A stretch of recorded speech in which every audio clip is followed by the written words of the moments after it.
Hello and welcome to this episode of the Academy. On this episode, we're going to be looking at the election, its postponement, and its impact on Nigerian businesses. We meet to discuss on this topic is a political correspondent and the program anchor of the Economy and Politics show on Web TV, Mr. Abase. It's great to have you with us on the Academy. Thank you very much, Tayo. I must say it's been a very interesting season this month, particularly because of the elections that have been going on. But what has been political terrain been like in Nigeria so far? Prior to the last week, the terrain was very intense with campaigns, discussions, town hall meetings by the major candidates for the presidential election, and also National Assembly aspirants, as well as gubernatorial aspirants. But on Saturday, when the election postponement was announced by the electoral body chairman, Professor Atairu Jega, uncertainty is now driving the socio-political scale, which is not too good at the moment, despite the fact that President Jonathan has urged Nigerians to take it in good faith. The market at the moment is not taking it in good faith. The market is down 1.7% to 29,446. It's looked at, according to Bloomberg, as the worst in the globe after Ukraine. Okay, now on to the election postponement. I mean, it has been unconfirmed yet, but tentatively that by March 28th, the presidential elections will hold, and then by April 11th, the gubernatorial elections will hold. What exactly is the impact of these postponements on Nigerian businesses? The impact, first looking at the capital market, like I stated earlier, it's down, and with that index, analysis from Bloomberg and even ProShare research team released its own report about the impact concerning the fact that we have over 50%, about 52% of foreign investors dominating the space. They are cautious. They don't like uncertainty. And so for now, activity is low and stock prices are down. That's on the capital market axis. Then also the president of the Lagos Chamber of Commerce and Industry, one of the big chambers in the country, Mr. Remi Bello, said political uncertainty or election postponement like this will affect the investor confidence, will also affect the capital flows as we expect at the moment.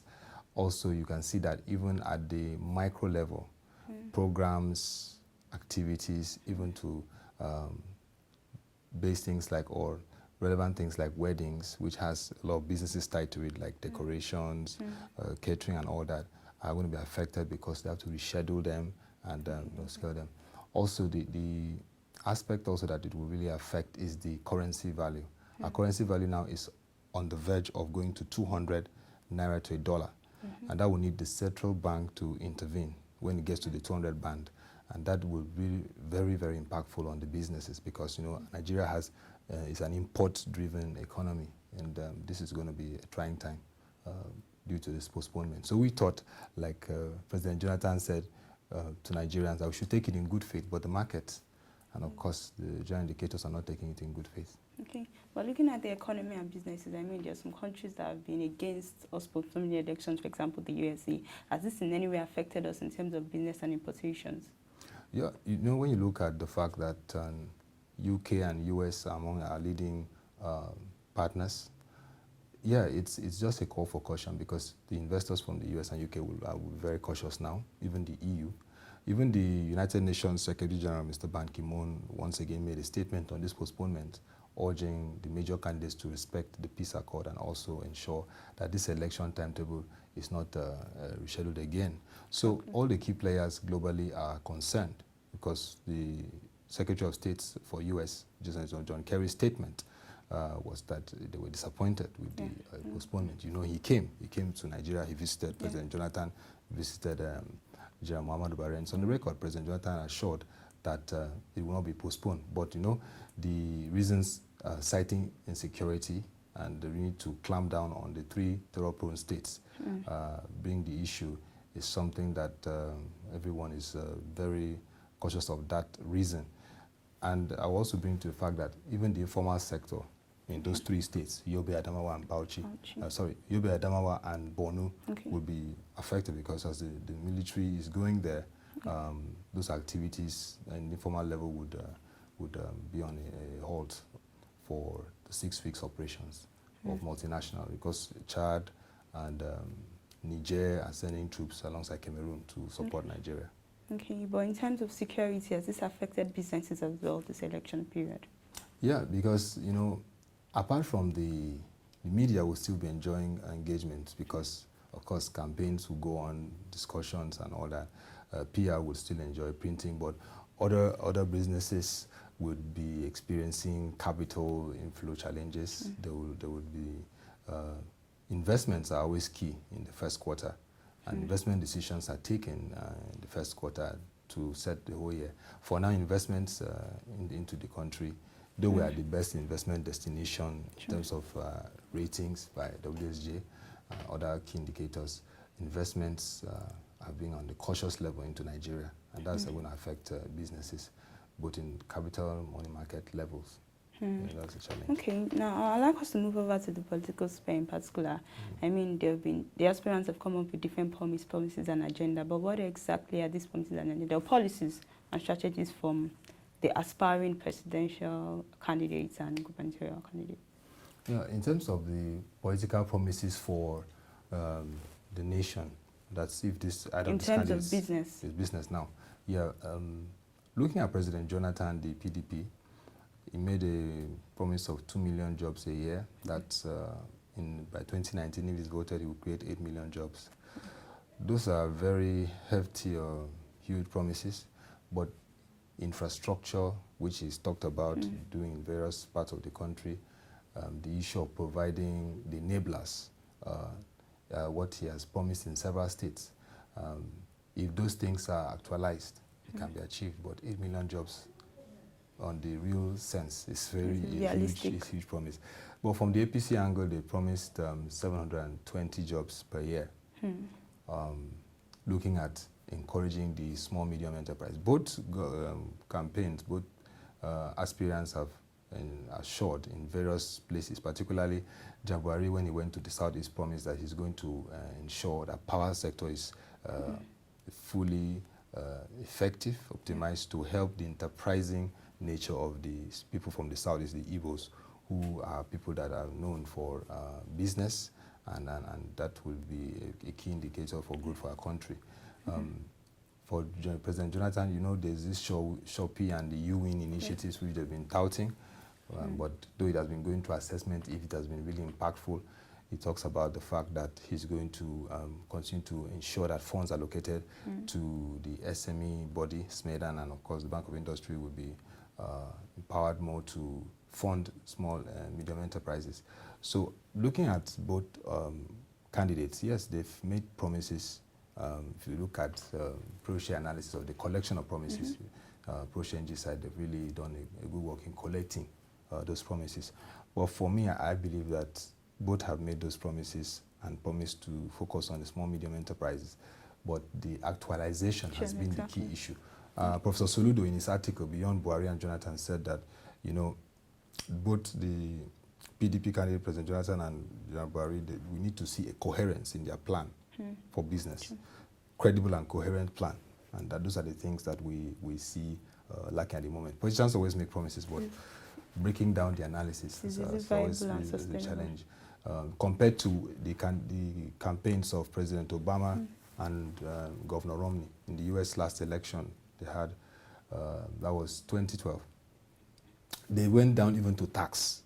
They told you the tax plan they had, because tax is a very key issue in businesses. Yes, we're not hearing that from other candidates. Okay, this is the tax structure we have. This is what we're going to do, tax code, you know, to ensure that businesses boom. And those are the issues. Then at the state level, I think I'll use Lagos State, because Lagos State is, for me, a lead state in the country. The APC candidate, the ruling party in Lagos, Ambode, has talked about the 25 billion naira employment fund, which will be used to encourage and those that are going to small, medium enterprises. But for Mr. Jimmy Agbaji, he wants to create an all-inclusive economy, wants to create an effective portal that will connect young people to opportunities. And it's also looking at the ocean economy. That ocean economy is very interesting because it's going to harness the island potentials of Ekpe and Ikorodu, the fishing hub. And, when you turn a fishing hub from those two areas, it will create opportunities for a lot of young people, particularly in the small, medium level, which has not been harnessed before in Lagos. So those are people that you can even break down and really articulating more even than those that are contesting for the presidency. Okay, but do you think for each aspirant that should be the major focus or the agenda for their promises and all that? Because you see that the economy can only grow through, or majorly can go through businesses. Don't you think this should be the major agenda for each of the aspirants? This should be, because now Nigeria has been known as a rentier economy. We've depended so much on oil. Definitely. Now the oil prices are going down. It's about $50 at the moment. Revenue is dropping. And so a country like Nigeria should now begin to explore the fact that we are entrepreneurial. Nigerians are enterprising, and begin to focus on encouraging businesses. That is where having an effective tax plan is, because when you have businesses thriving, they can pay tax at different levels. That's how US has become a leading economy, because these businesses pay tax. And as long as they pay tax, the businesses are receiving various aids. Even in UK, the current Commerce Secretary, Vince Cable, is creating enough enablers for businesses in UK to thrive, and they pay tax. So any economy that doesn't focus on growing businesses is not serious in the 21st century. It's not. Okay, finally, I'm going to ask you, beyond the elections, what exactly do you think is in line for business in Nigeria? Do you think there will be an upscale or downturn in business? I believe there will be an upscale, because, like I earlier said, Nigeria is an entrepreneurial economy. We can just hope and pray that the political process will be devoid of rancor or violence, because election is postponed to 6 weeks based on security. Even Mr. Femi Fani was interviewed on Al Jazeera, and he did not even say that it's only security. He said that, from what he said, the INEC were not prepared, whereas the INEC chairman, Professor Jega, said they were prepared, but security issues. So when we see all these discordant signals, it creates a lot of uncertainty. We just hope that the elections will hold according to the 6 weeks timeline, because if it does not, then we're going to go to the height of uncertainty. But I just believe that through all, we should come out of that process. But yeah, at the end of that process, enterprises will boom. Nigeria is an entrepreneurial society. Hopefully, there's hope for Nigerian businesses. There's hope for and more Nigerian businesses business, to go. I think everything is just strategically positioning us for that business-driven economy. Because for so long, we focused on the oil proceeds. And you can see that in this administration, we must give credit to the fact that they have improved funding to small, medium enterprise, to the Bank of Industry, SMEDAN. And we're seeing what agriculture is doing to a bit, agripreneurs, where young people. I believe there's a lot of potentials. Sure. Even the Tony Elumelu Foundation are doing a great job in encouraging entrepreneurs in the country. So there's a lot of prospects in Nigeria businesses. Right. Thank you very much, Mr. Osabasa. Thank you, Tayo, it's been a great for time having with me. you on the Academy. Thank you so much Thank for you so coming. much. Yeah. Thank you. And that'll be all on the Academy for this week. It's been a very interesting one. If indeed it has been interesting for you, please do keep it a date with us next week. And don't forget to collect your PVCs if you haven't collected it, and keep that business growing. Don't forget to join us on our social media platforms, Facebook and Twitter. Till next time on the Academy, thank you very much for watching.